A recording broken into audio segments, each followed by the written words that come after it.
Hi everyone, it's Jerry. I have an excellent game to share with you from 2006. This is from the Corus Group A event. On the white end, Sergey Karjakin playing against Viswanathan. Alright, we start out with the Sicilian defense. This game has quite a bit of theory, a good 21 moves of theory. This is only a 37 move game. I'll be making some fairly light comments throughout this theoretical phase. We're looking at the English opening. E5, knight b3, bishop e6, prep work for expansion. A case of opposite sides castles.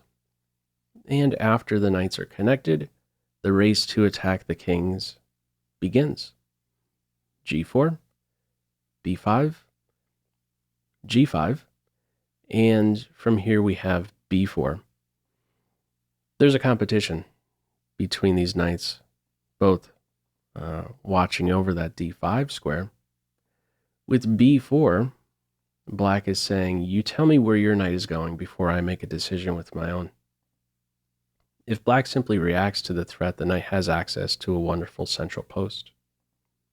So it's B4. White's reaction is knight e2. Now, if pawn takes knight is there. No time for any captures here. Pawn takes queen is hitting pretty hard with check. This is a line with knight a5 to follow, blockading on this wing, preventing a5, but not the path we go down. The knight reacts, knight e2. Now, if we test out other moves, if the knight goes in the center, you can take the knight and then respond in the only meaningful way. F5 is the only safe square for the bishop there. In the case of knight a4, knight h5 is a good response. The knight on h5 cannot easily be challenged. It's a nice blockader of the h-pawn, could only go so far, and it interacts well with the e5 pawn, f4 being a hole. All right, in this case, we have in response to b4, knight e2. And now that the knight is on e2, knight h5 is less attractive. In this game, we have knight e8. Now, there's a significant difference between these two, just looking at the Lichess Masters database. Knight e8, white wins about 21% of the time. With knight h5, white wins about 56% of the time. Now, if knight h5, this piece can be challenged straight away. Knight on e2 rather than a4. Knight g3 would be there. If you're capturing the knight, that's very risky, opening up the h-file. It likes knight f4 in this position, and the race continues.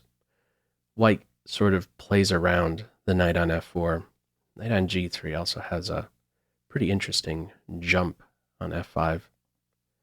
Anyhow, after knight e2, the knight goes back to e8. f4, a5, f5, a4.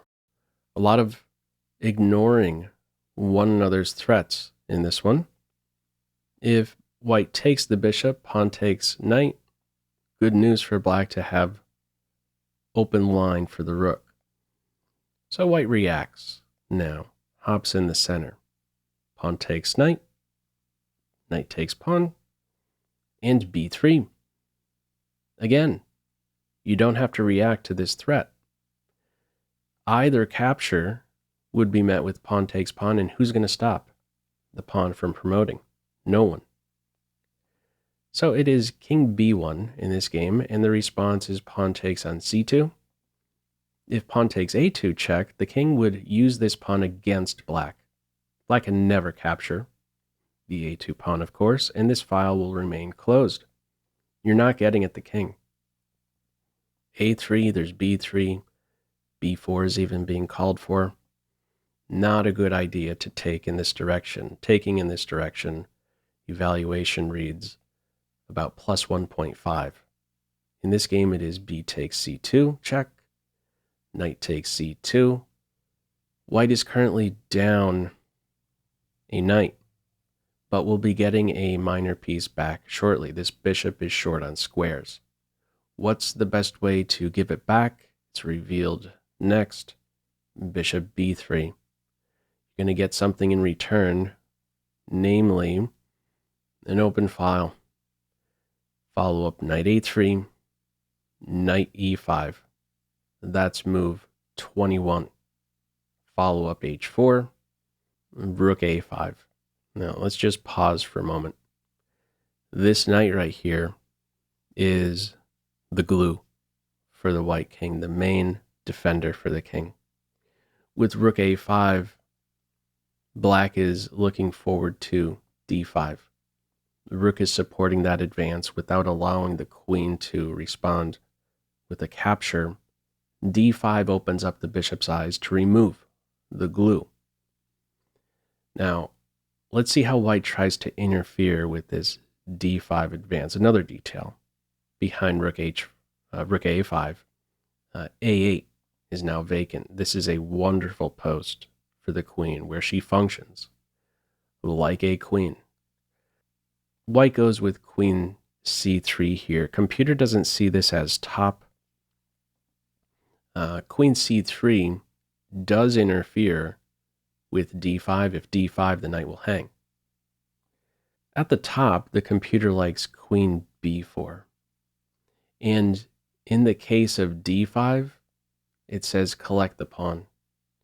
And in response to bishop captures knight, this is a move available to white. A nice fork. We're not quite at the end of the line here. There's this counter pin idea. However, after rook h3, computer prefers this position for white. Rook h3 defends the queen, and now bishop captures rook is a threat, as well as pawn captures bishop. Position is wide open. White is the better developed side. These two pieces here for black. Rook on f8, knight on e8, not looking so bright. Okay. In this game, we do not see queen b4. If it was played, the computer here is drawn to queen a8. All right. In this one, queen c3 is played. Queen a8, e4, under fire now. Pop quiz, how would you respond here? Feel free to pause the video. All right. In the game, we have bishop g2, and this here is a losing move. Now, how the computer wants to play it, it's pointing out this disruptive f6, trying to crack open the kingside, rook g1, and bishop c1. In all cases, computer's allowing queen captures e4 with check. Now, with bishop g2, we're going to see a reason why it's better to keep the bishop on this diagonal right here. Black is now in a winning position, and from this point on finds a string of 4 only moves. Let me throw this position to you as a pop quiz. What move would you play here? Feel free to pause the video. Okay, we have knight c7. Nearby, there's knight b5, landing a fork. You remove the knight, you're crashing through. This knight is hanging. It's picked up in this game. Follow up rook c8. The bishop is also picked up. Anand now down 2 minor pieces, but look at the major pieces. And look at this knight who now is able to pounce on the c4 square. This is a reason to have kept the bishop on f1, preventing the knight from pivoting on c4, preventing the knight from removing the knight on a3. This position is now simply lost for white. There's no defense. We're just at the point of now testing out moves that may seem like they stir up some trouble for black. In the game, we have g6. Okay, forget about knight takes knight. We got mate there. In the case of rook captures pawn, there can follow rook captures knight. Pawn takes rook, knight captures pawn check, knight c4 check, and where do you go with the king? Look at this arrangement. Fantastic. King c1, queen a1 would be mate, king b1, queen a2 to c2 would be mate. King c3 runs into knight captures rook discovered check, king captures pawn runs into queen a3 followed by knight captures rook discovered check yet again. Those three pieces will do the job from that point on. White in that position is not generating any serious threat. So this capture at this moment on d6 not working out. What about rook c1? Rook c1 also not working due to rook captures knight, pawn captures rook, and queen captures pawn. And there's no good defense against the queen entering on a2. Okay, anything else? I guess we could just look at the move in the game at this stage. The try here is with g6. The best response, the move in the game, this is the fourth consecutive only move that wins for black. He captures on g6. And this is important. Important to open up a square for the king on h7. If black is too quick with trying to crash through on a3 at this stage, it's not a good idea. Let's see why. If knight takes knight, pawn takes, rook takes, there's pawn takes pawn, followed by this deflection idea. Yep, take. Queen captures rook, also deflecting the queen away. And it says after bishop d4, calls it about plus 1.1. The bishop here, a very good defensive and offensive piece. We're looking at what? 2 bishops and a rook versus queen in balance. Okay. In this game, we have after g6, h takes g6, f takes g6, and only now do we have knight takes knight check, pawn takes knight, rook captures pawn. From here, pawn captures pawn is played. If queen captures pawn, only one legal move. There's no getting at the king. In the corner, black's attack is simply there first. So what's played is pawn takes pawn check. Now the king gets to step up. You're off the back rank. White, however, continues in a pretty clever way. f8 under promoting to a knight with check. Successful in deflecting this rook away from the c-file. Rook takes knight it is. The follow-up here is queen captures rook. No longer hitting with check, you're not deflecting the queen away.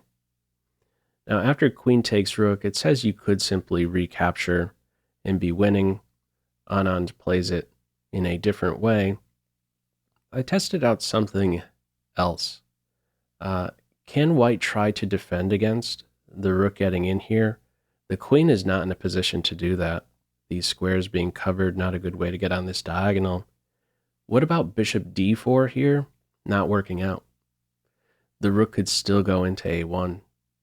And if captured, there's queen a2 to c2 for mate. The queen and pawn will be enough to give checkmate. Also, if king b2, there would follow queen a2 check, queen c2 check, and the majors have all the fun. All white would have from here are these silly blocks on the b file. The rook captures them, leading to mate. So bishop d4 at this stage here, rather than queen captures rook, is not working. Okay, queen captures rook also not working. Anand's continuation is with a check.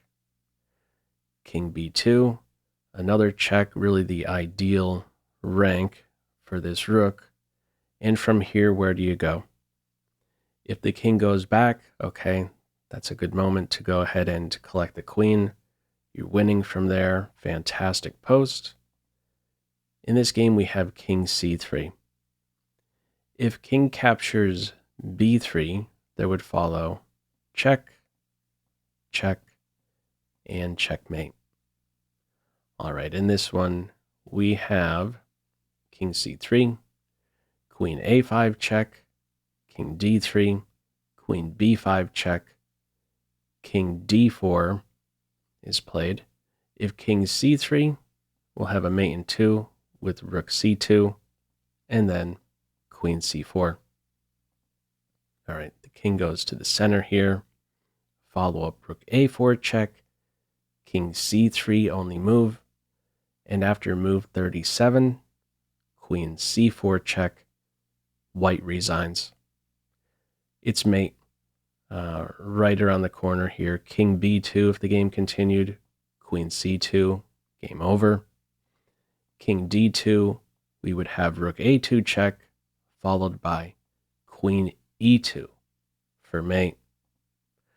What a cool sequence there by Anand.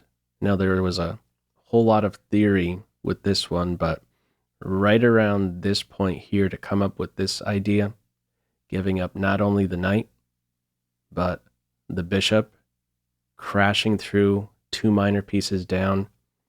Everything is simply working here for black. No defense against this attack. Anyhow, your thoughts with this one, feel free, as usual, to leave any feedback to this video in the comment section below. I hope you enjoyed it and maybe took a thing or two away. That's all for now. Take care.